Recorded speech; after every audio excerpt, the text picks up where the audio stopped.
Dans ce module, nous allons voir le Notre Père. Le Notre Père, c'est la grande prière des chrétiens. C'est simple, tous les chrétiens la connaissent par cœur. Et tu vas vite t'apercevoir qu'ils la récitent presque à chaque fois au cours de leur prière.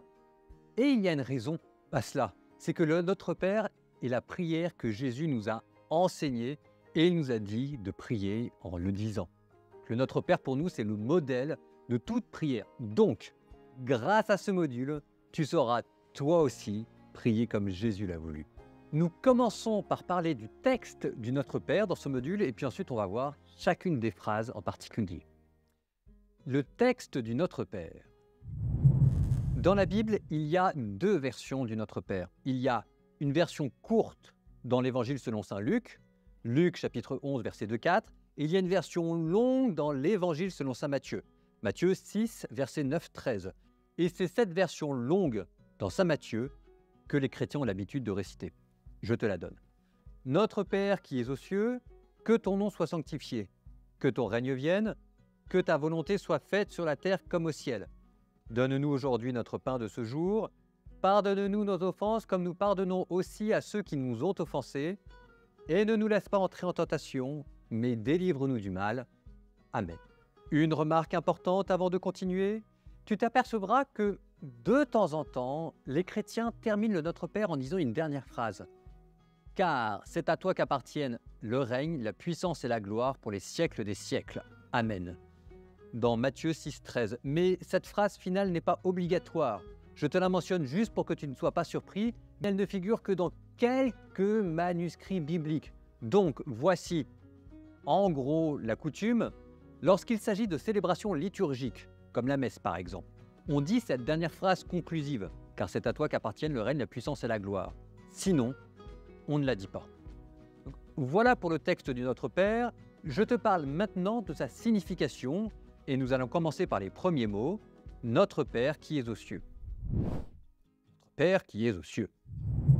Nous, chrétiens, avons cette particularité d'appeler Dieu Père, un titre qui exprime la relation spéciale de proximité et d'intimité qui existe entre Dieu et nous. Une relation similaire à celle qu'il peut y avoir entre un père et son enfant. Dieu est ton Père. Il est ton Père dans deux sens. 1. Dieu est ton Père dans un sens large parce qu'il est ton Créateur et que nous sommes ses créatures. C'est lui qui t'a donné le mouvement, la vie et l'être. Mais 2. Il est aussi ton Père dans un sens plus profond et plus restreint parce que non seulement nous sommes ses créatures, mais en plus, à travers Jésus, Dieu t'a donné son Fils unique et éternel. Et le fait de croire en Jésus, de croire qu'il est le Fils de Dieu, cet acte de foi a le pouvoir de t'unir à ce point à Jésus, à ce Fils éternel, que à ton tour, tu vas toi aussi entrer dans cette relation d'amour filial qui unit Jésus et son Père. Cette foi va graver en toi cette parole que Jésus avait entendue lors de son baptême. Tu es mon Fils bien-aimé, en toi j'ai mis tout mon amour. Parce que cette parole, c'est pas seulement pour Jésus, entre guillemets, qui a été donnée, mais pour toi aussi. Continuons. Tu seras attentif à la liaison « Notre Père qui est aux cieux », car ici tu t'adresses à Dieu. Et il n'est pas seulement ton Père, il est aussi le mien, il est notre Père. Et c'est pour ça qu'on dit « Notre Père » dans cette prière. Pour souligner que Dieu nous réunit comme frères et sœurs les uns avec les autres. Le Notre Père, c'est, si tu veux, une prière familiale en quelque sorte. Notre Père qui est aux cieux. Le ciel, c'est l'endroit où Dieu réside. Il ne s'agit pas du ciel matériel avec des nuages ici. Le ciel désigne la lumière, la bonté, la justice divine et c'est là que Dieu demeure. Et cette demeure, ce ciel, c'est ta véritable patrie. Aller au ciel, voilà ta destinée, le sens profond de ton existence et de ta vie. Tu n'es pas destiné à vivre indéfiniment sur terre. Ok? Bon, nous avons vu notre Père qui est aux cieux. On a parlé de notre, on a parlé de Père, on a parlé de ciel. Et la prière ensuite continue en enchaînant 3 demandes qui tournent notre âme vers Dieu. Que ton nom soit sanctifié. Nous commençons notre prière en voulant glorifier Dieu. Ici, le nom de Dieu, que ton nom soit sanctifié, c'est une référence à son mystère, à ce qu'il y a de plus profond en lui. Quand tu dis que ton nom soit sanctifié, Tu souhaites en fait que le mystère divin imprègne ton âme et ta vie tout entière. Tu demandes à Dieu de lui être entièrement consacré. Que ton règne vienne. La prière exprime cette fois notre espérance. Dieu est notre roi et nous aspirons à la venue de son règne, d'un ciel et d'une terre nouvelle où sa justice sera pleinement établie et dans lequel nous vivrons pour les siècles des siècles. En attendant que ce règne se réalise, tu vas déjà le vivre dans l'espérance, en demandant à Dieu de t'accompagner avec sa grâce et sa puissance tous les jours de ta vie, ce qu'il fera. Et puis ensuite, troisième prière pour Dieu, que ta volonté soit faite.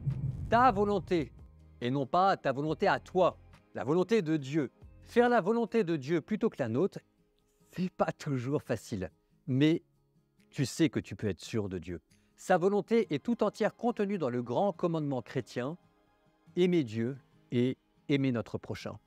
Lorsque tu dis que ta volonté soit faite, tu demandes à Dieu de vivre pleinement la charité, de la vivre sur terre comme si tu étais déjà au ciel parmi les anges.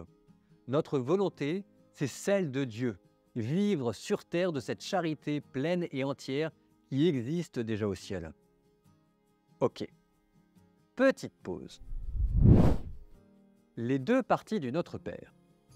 Nous avons exploré les trois premières demandes qui concernent Dieu. Si tu prêtes attention, tu remarqueras qu'elles reflètent les trois grandes vertus chrétiennes. La foi, que ton nom soit sanctifié, l'espérance, que ton règne vienne, et la charité, que ta volonté soit faite. Ok. Nous avons commencé par nous tourner vers Dieu avec ces trois premières demandes, et maintenant, en continuant la prière du Notre Père, tu vas te tourner cette fois-ci vers ta vie quotidienne. Cette fois-ci, il va être question de toi, de ta vie sur terre et de ta relation avec ton prochain. Il va y avoir 4 demandes. Donne-nous aujourd'hui notre pain de ce jour, pardonne-nous nos offenses, ne nous laisse pas entrer en tentation, mais délivre-nous du mal. Et les demandes, cette fois-ci, deviennent plus graves, plus concrètes. Avoir de quoi manger, ne pas succomber à la tentation, être délivré du mal. Parce que la vie n'est pas toujours facile. Et à travers ces demandes graves, le Notre Père est une prière qui exprime tout l'amour que Dieu a pour toi. La prière devient ici le moyen concret qu'il t'a laissé pour lui demander de l'aide dans toutes tes difficultés. Dieu ne t'abandonnera jamais. Quelles que soient tes épreuves, quelles que soient tes difficultés ou même quel que soit ton péché, il est ton Père. Bien, nous reprenons maintenant chacune de ces 4 demandes en particulier. Donne-nous aujourd'hui notre pain de ce jour. Le pain que nous demandons pour aujourd'hui, ce n'est pas la simple nourriture matérielle, même si c'est déjà très important. Mais à travers cette demande, tu es aussi en train de demander à Dieu de la nourriture pour ton âme. Jésus disait « L'homme ne vit pas seulement de pain, mais de toute parole issue de la bouche du Très-Haut. » Donc, demander à Dieu notre pain de ce jour, c'est lui demander non seulement de pourvoir à nos besoins matériels, mais aussi à nos besoins spirituels. Tu y penseras la prochaine fois que tu iras à la messe, parce qu'à la messe, le pain quotidien devient l'hostie que le prêtre consacre et que tu mangeras un jour en faisant ta communion. En mangeant l'hostie, le pain matériel devient du pain spirituel et nous nous unissons au corps et à la parole de Dieu, le vrai pain, celui qui descend du ciel, et c'est le Christ. Pardonne-nous nos offenses comme nous pardonnons aussi à ceux qui nous ont offensés. Pour Jésus, cette demande revêtait une importance capitale, car dans l'Évangile, il n'a de cesse de souligner son importance. Ça veut dire que quand tu demandes à Dieu sa miséricorde pour tes fautes, ça n'a de sens que si tu es toi-même prêt à manifester ta miséricorde envers ton prochain. La demande « Pardonne-nous nos offenses comme nous pardonnons aussi à ceux qui nous ont offensés », ça illustre à la fois la miséricorde de Dieu à ton égard et la tienne à l'égard des hommes. C'est encore un appel concret à aimer son prochain et même tes ennemis. Voilà en une phrase la splendeur et la difficulté de la vie chrétienne, mais peut-être avant tout sa splendeur. Et ne nous laisse pas entrer en tentation. La tentation, c'est quand tu ressens des mauvais désirs, quand tu entretiens de mauvaises intentions. Est-ce que tu vas faire le bien ou le mal? Si tu refuses de suivre le chemin du bien, à ce moment-là, tu commets ce qu'on appelle un péché. Un péché, c'est une transgression de la loi divine. C'est quelque chose qui t'éloigne de Dieu. Et comme la loi chrétienne se résume en 2 phrases, tu aimeras le Seigneur ton Dieu de tout ton cœur, de toute ton âme, de toute ta force et de toute ton intelligence, et tu aimeras ton prochain comme toi-même. Le péché, c'est quand consciemment et volontairement, tu fais preuve d'un manque d'amour et de charité envers Dieu ou envers ton prochain. Et tu dois renoncer à cela. Tu dois renoncer au mal. La vie chrétienne est caractérisée par une lutte spirituelle. Ne nous laisse pas entrer en tentation. Si tu demandes à Dieu la force de ne pas céder à la tentation, ni intérieurement par des pensées complaisantes, ni extérieurement par des actions mauvaises. Mais délivre-nous du mal. Le mal dont il est question ici dans la prière, c'est le mal M majuscule. Le terme grec utilisé ici ne fait aucun doute, ça fait référence au mauvais, au diable. Parce que le diable existe. On en reparlera dans un prochain chapitre, mais ici, c'est surtout pour que tu retiennes « délivre-nous du mal », ça veut dire « délivre-nous du mauvais », de Satan. Et le Notre Père qui commençait dans le ciel se termine maintenant en enfer par la lutte contre le mal. Comment lutter contre le mal? D'après la Bible, il y a 3 adversaires contre lesquels nous devons lutter. Le monde et les mauvaises fréquentations, ton ego et ton mauvais caractère, parfois faible et désordonné, et puis le diable. Alors je dis ton caractère, mais rassure-toi, on en est tous là. Nous sommes tous en lutte contre le mal, nous devons tous lutter et nous combattre contre le diable, résister aux influences du monde, maîtriser nos désirs quand ils sont mauvais. Et c'est justement pour nous aider dans cette bataille que Dieu nous a laissé la prière du Notre Père. Résumé. Et voilà, nous sommes parvenus à la fin de ce module consacré à la grande prière du Notre Père, le modèle de toute prière chrétienne. Je te rappelle les principaux points que nous avons vus. 1. L'importance du Notre Père qui nous a été enseigné par Jésus lui-même. Il est le modèle de toute prière. 2. Cette prière a pour but de te faire entrer dans un lien spécial et d'intimité avec Dieu, toi en tant que fils ou fille adoptive et Dieu en tant que ton Père. 3. Un jour, tu verras Dieu au ciel. Le ciel est notre véritable patrie et c'est le sens de ta vie. 4. Le Notre Père est composé de 2 parties.